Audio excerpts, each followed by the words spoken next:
All right, gonna try and get a second high point climb in for the day. This is Lebanon County, and really close to where the Dauphin County high point was. So even though there's only a few hours of daylight left, I wanted to try and do this. We're in an area called Gold Mine Road, Gold Mine Run. I used to teach, my first teaching job ever was at Pine Grove High School, and we're not too far from there. And a lot of the kids would talk about Gold Mine Road and Gold Mine Run, and I was always intrigued. And I don't know the story. I don't know where that gold mine legend comes from. Gorgeous forest, and this is that little sliver of Lebanon County where there is some anthracite coal. You don't typically think of, well, Dauphin or Lebanon County, you don't think of them as coal counties, but the very northern tip of both of the counties has some anthracite coal in it. And so as we were walking in here, I saw some tailings, and even on the ground I saw some black soil from coal trucks. So that's all I got. I don't know what to expect on this hike. I'm moving fast, so I want to try and get this in while there's still some daylight left. I'm on a really nice game lands road that is making this possible. If I didn't have such easy transportation in, I don't know that I'd even attempt this today, but this game lands road should go right to the base of the mountain, and then I got about a 300-foot climb up a steep slope that's going to slow me down, but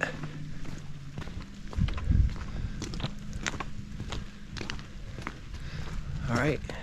Oh man, this was a tough climb at the last couple hundred feet. I'm almost there, but just a few miles to my east is a really cool place called Boxcar Rocks. I highly recommend looking it up sometime and checking it out for a hike, but check this out. If you know Boxcar Rocks, it's a very similar formation. So if I'm not mistaken, the top of this rock pile is going to be the highest point.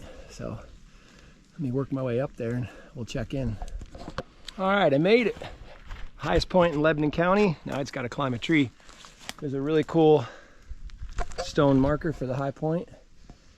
I would say this is the most obvious high point of any climb I've done yet. I don't know if the camera catches it, but I am on a tiny little spine of an outcrop of rocks. It goes maybe 25 feet that way and drops off, 5 feet that way, it drops off, 10 feet that way, 30 feet that way. So like this little plateau, which is not much bigger than the roof of a small house. This is the highest point in Lebanon. All right, highest tree at the highest point in Lebanon County. I'm going with a Shadberry. It's kind of hard to see in this wet condition, but some people call them Serviceberry or Juneberry. But I'm gonna confirm it when I get down here and look at the base, but I think the tree is a Shadberry. I like the name Shadberry because it corresponds to the time of the year when the shad would return to Pennsylvania rivers like the Susquehanna or the Delaware. All right. I'm pretty relieved to see this road coming up ahead because it is, here, let's look.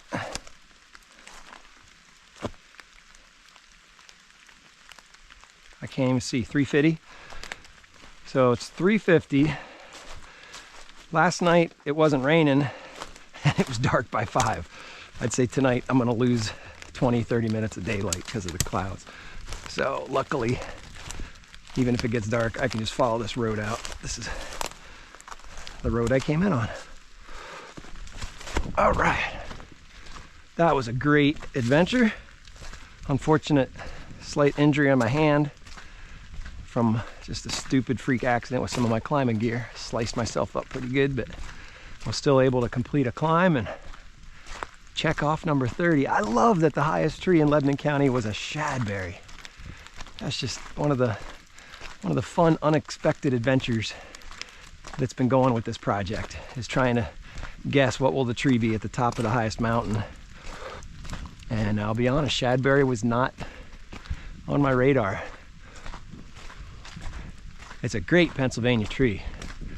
I believe it was Benjamin Franklin was trying to cultivate them for domestication because they are delicious berries. Oh man, I love eating them. But never caught on, and they weren't domesticated. So if you want to eat shadberry, you got to get out and pick them yourself. They usually ripen late May, early June,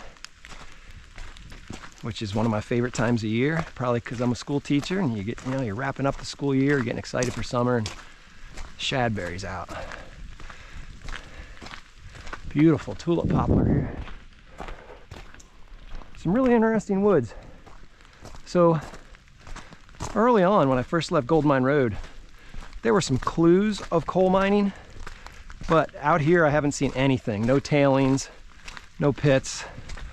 You know, the geology is right. I'm seeing a ton of conglomerate. Let me get you a good look at like that boulder. That's conglomerate. Conglomerate is a rock made of other rocks. And there's conglomerate rocks in the coal formations, in the anthracite formations. So like in my home down in Danville, we don't have any conglomerate because our rocks are older than the anthracite deposits. When you start seeing these conglomerates, you're in the right time period for the anthracite deposits. But I saw some coal mixed in. Like as I'm walking this road, I'm definitely seeing some coal. So I don't know what's behind me to the west. I got to get home and look at some topo maps and see where exactly the mining was. But there's this thin belt of anthracite in northern Lebanon.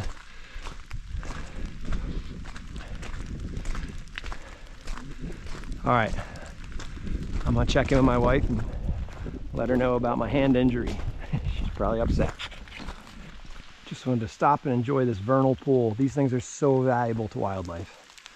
Vernal pools, it's just a name for when you have a fairly deep pocket of water out in the woods. These are so important for so many different organisms.